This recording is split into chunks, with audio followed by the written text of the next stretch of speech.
Conecta ANEFAC.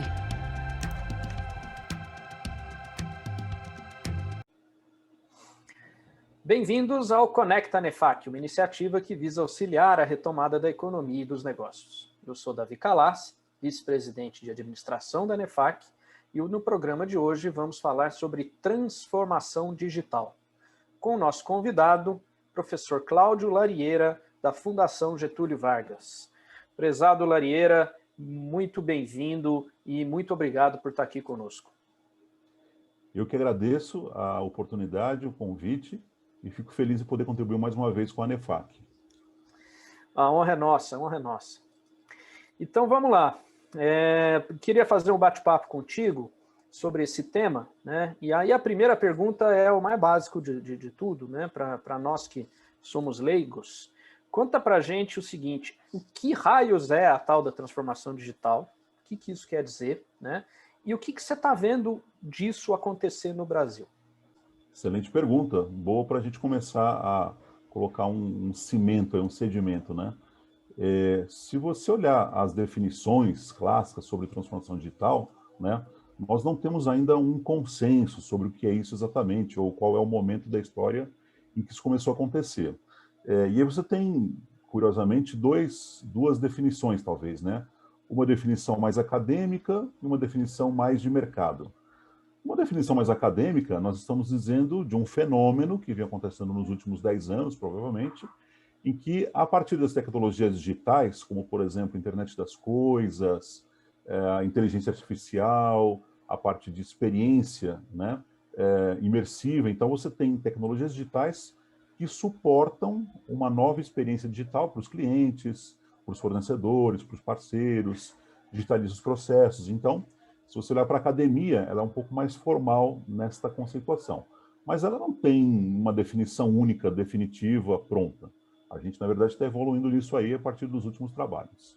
Quando você olha para o mercado, né, que é uma definição mais pragmática, estamos falando, por exemplo, de uso de inteligência artificial na Alexa.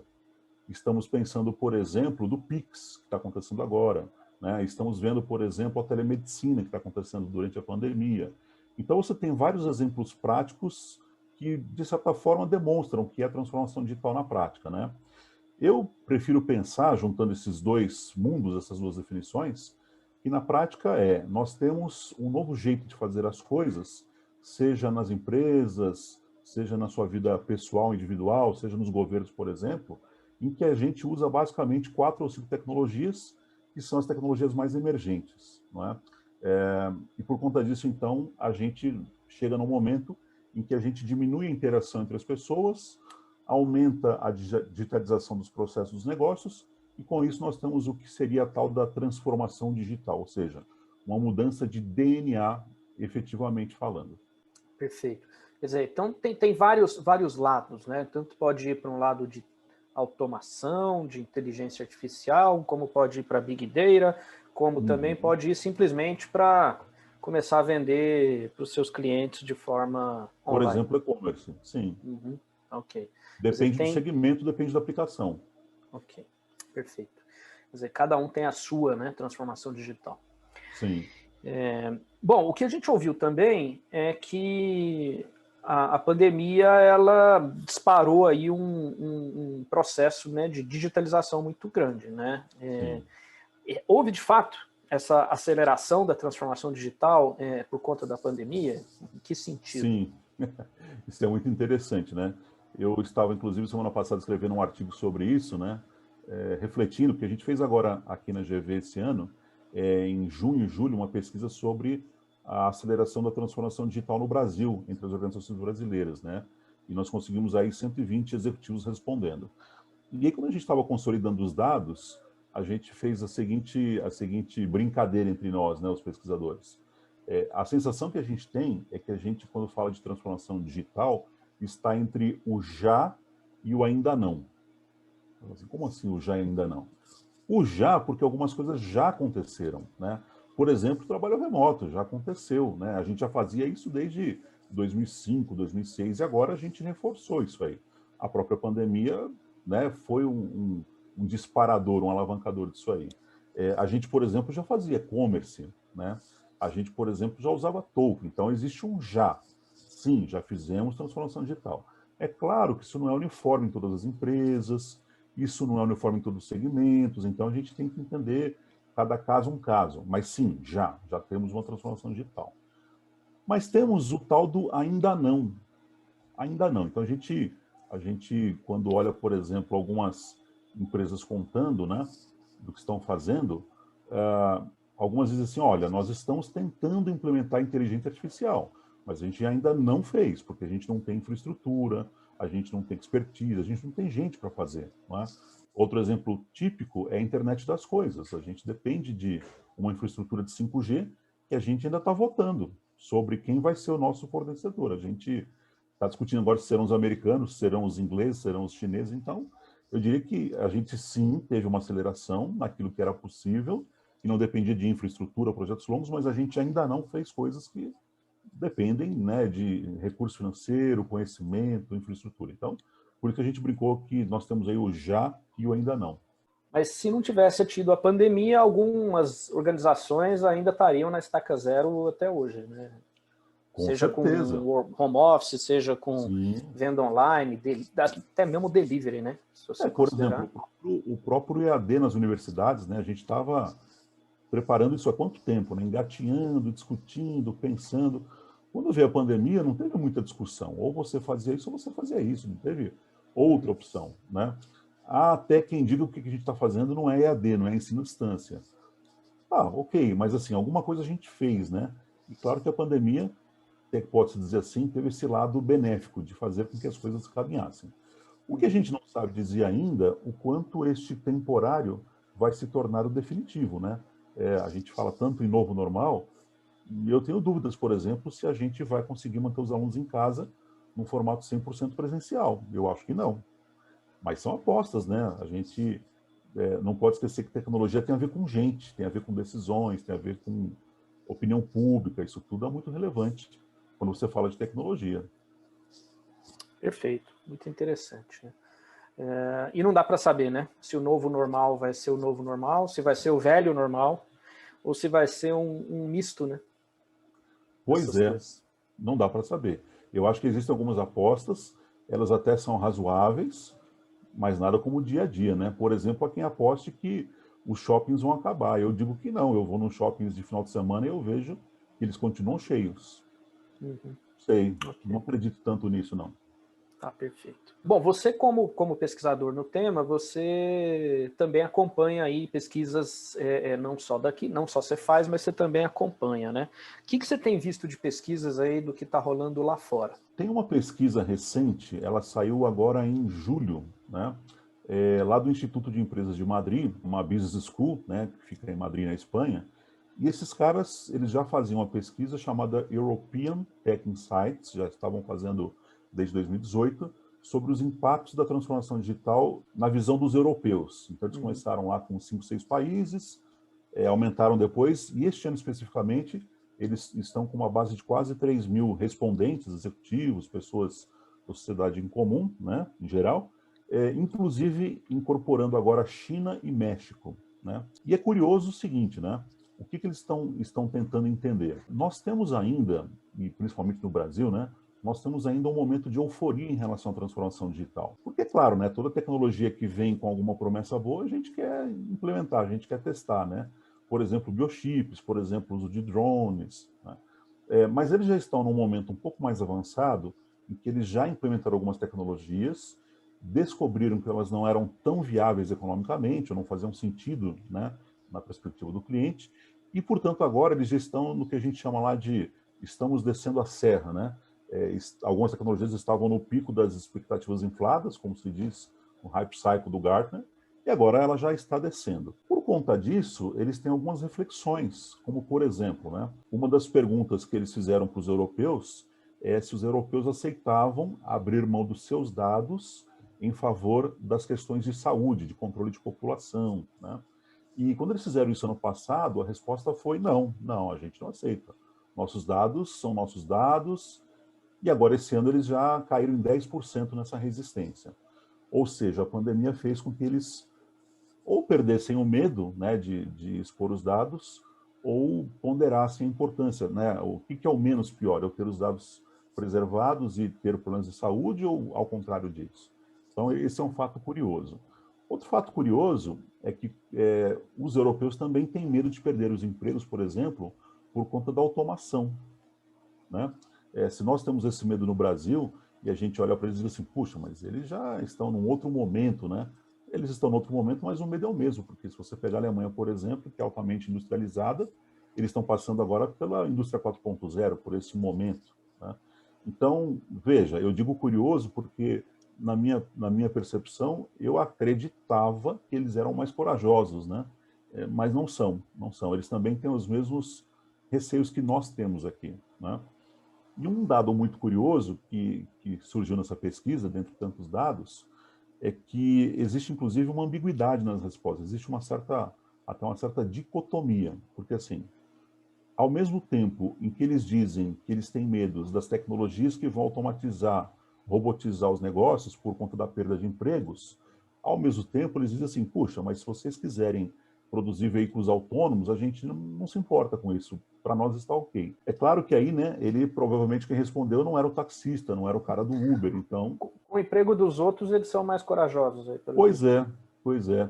Mas é uma ambiguidade, né? Porque imagina, se você coloca caminhões autodirigidos, autoguiados, autotripulados, imagina isso, o impacto disso numa cadeia logística, né? Seria enorme. Então, veja que às vezes eles são mais conservadores, às vezes eles são mais medrosos em relação à tecnologia. E uma última pergunta que eu achei muito curiosa também é: vocês acreditam que os governos do mundo, né, deveriam de alguma forma regular as inovações ou controlar essas inovações?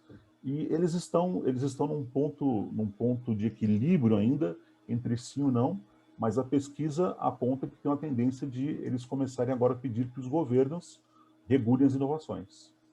O que para nós no Brasil não aconteceu ainda, né? A gente está num momento de euforia ainda, né? A gente está subindo a montanha-russa. Eles não, eles já estão num outro momento. Mas isso é a resposta dos europeus, né? Sim. Se você comparar os chineses e mexicanos, é diferente. Eles já são mais parecidos com os brasileiros. Mas o chinês, ele é, por exemplo, sensível a essa questão de privacidade? Lá não existe isso, né? Lá já Não, era, né? pois é. Isso para eles não é um problema, porque eles já estão numa ditadura há muito tempo, né? Eles não têm esta possibilidade de ser contra ou a favor, né? Diferente dos europeus. E né, voltando ao que você falou, né, do contact tracing, né, que é uma das coisas que a gente viu, né, de uma forma bastante heterogênea por conta da pandemia. Então, quer dizer, lá na China eles controlam totalmente, Sim. na Europa menos. Aqui no Brasil, quando surgiu essa ideia, acho que foi lançado, se não me engano, pelo IPT, uma repercussão política, Totalmente briga, rechaçado. exatamente, né? E aí é que entra a E aí discussão você de vê o controle da impactos. pandemia nesses diferentes países, né? Pois é. E aí é que entra essa discussão sobre os impactos da transformação digital, porque se até então a gente via sempre, né, com o viés da coisa boa, agora já existe um movimento dizendo, não, peraí, deixa eu entender. Você está tirando a minha privacidade, você está levando os meus dados, você está me controlando, vamos conversar, né? Não é tão simples assim. Só para te dar uma ideia, um último exemplo, tem uma das perguntas nessa pesquisa da Europa aí, sobre o uso de avatares, né?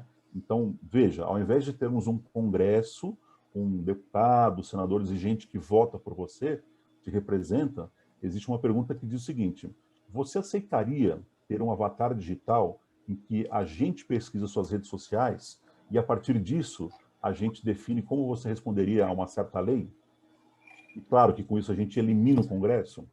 E a resposta foi sim, a gente aceita. Muito curioso, né?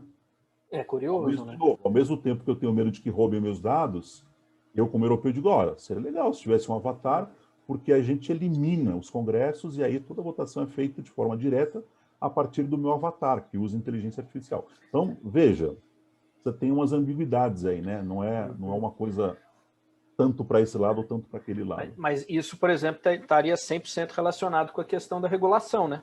Porque aí você não vai ter que ter regulação necessariamente, vai ter que pegar robô em rede social. Sim, né? sim. Então, quer dizer, essas coisas elas andam juntas, né? Eu acho que vale a Mas é pena a assim, gente A Oi, percepção desculpa. geral é que eles já sofrem mais, entre aspas, do que nós com a transformação digital. Porque Uhum. até onde era só benefício, foi tudo bem. A partir do momento que eles começam a perceber que não era só benefício, existiam interesses por trás disso, eles já começam a ter um certo sofrimento, né? Ok. Muito bem. Eu acho que aí vale a pena, né, e fazendo um merchan, né, quem puder tentar também assistir à palestra do Congresso, a NEFAC de 2020, aonde a gente conversou, né, junto com o Fragoso e com o Carlos Caldeira, sobre os dilemas éticos que podem surgir, porque você tem Uhum. repercussões que podem ser boas, você tem repercussões que podem ser ruins, né, a gente... foi uma palestra bem interativa, inclusive, né, com alguns casos, o caso do um acidente, né, que foi um caso real, né, um acidente do carro autônomo, tentando, né, a gente tentou pedir o pessoal lá para decidir quem que era o culpado, né, então Uhum. traz uma certa complexidade. Né? Deixa eu te fazer então uma última pergunta para a gente encaminhar para o fechamento. Qual é o impacto, né, então, desse movimento todo para as empresas? Quer dizer, o que as empresas precisam fazer, tá? E aí, Uhum. dado, né, o panorama que a gente tem, né, de quem acompanha esse nosso podcast, quem é associado da NEFAC, eu queria que você falasse um pouquinho, né, o que as empresas deveriam fazer, seja se elas forem grandes empresas ou se forem Uhum. empresas menores. O que você Uhum. deixaria de recomendação? Eu diria que além das empresas, existe um outro elemento, um outro agente também, que é o governo, né? Mas vamos pensar nas empresas primeiro. Tá legal. É curioso que nós estamos indo para um momento de transformação digital, acreditando, claro, porque essa é uma premissa importante, né? Acreditando de que o mundo vai ser melhor, de que a gente vai ter mais oportunidades, não é? Mas existe um ponto de inflexão que alguém diz assim, puxa, mas se no Brasil nós formos realmente passar pela indústria 4.0, qual é o impacto social a respeito disso? Que é o que os europeus já estão pensando lá há 10 anos. Nós ainda não chegamos nesse ponto aqui. Qual é o impacto social sobre os empregos? Porque uma porção de atividades serão eliminadas, sumariamente eliminadas, elas não vão mais existir, né? Tudo que envolva repetição, massificação de mão de obra vai sumir, como aconteceu com os bancos na década de 80 para 90 e tem acontecido ainda, né? É só olhar a quantidade de agências que nós temos fechando aí nos bancos tradicionais. Então, um primeiro ponto a se pensar é qual seria o impacto dessas tecnologias sobre a mão de obra, tanto para quem vai quanto para quem fica nas empresas, né? Temos um outro impacto também a se ponderar, que é a questão, você lembrou bem, a questão da ética. Eu encontrei, por exemplo, o pessoal da National Singapore University, que os caras estão estudando numa linha de pesquisa específica sobre ética, a ética à inteligência artificial. Então, quando a gente está lançando um produto novo, um serviço novo, até que momento eu posso ser invasivo, eu posso usar os dados que eu tenho disponíveis, né?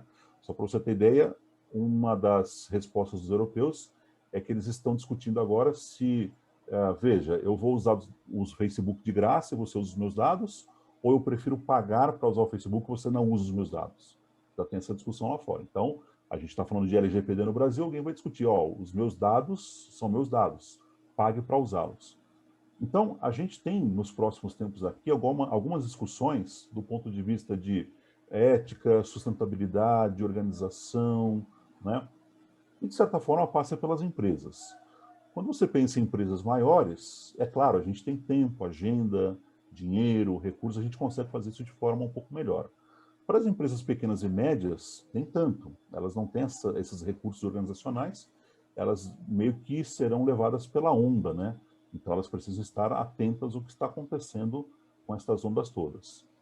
Agora, eu acho que vai chegar um momento, e eu não sei dizer exatamente quando, em que as empresas juntas se organizarão para, de fato, construir ecossistemas. Isso não aconteceu de forma tão clara ainda. E estes ecossistemas devem ser orquestrados, né? Então, por exemplo, eu acho que a NEFAC em algum momento vai ter que orquestrar as mudanças tecnológicas, porque se cada um fizer no seu quintal, no seu tempo, no seu jeito, a gente não consegue integrar isso tudo, não é? E também para fazer lobby junto ao governo, porque algumas legislações vão ter que mudar, não tem jeito, né? Algumas políticas vão ter que ser implementadas. Então, por mais que a gente queira ser liberais às vezes, não tem jeito.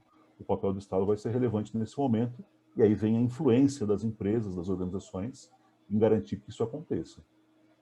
Perfeito. Uma pesquisa que a gente viu, né, acho que da McKinsey, mostra isso, que a concentração de poder, de tamanho, de lucro das empresas com a transformação digital aumentou.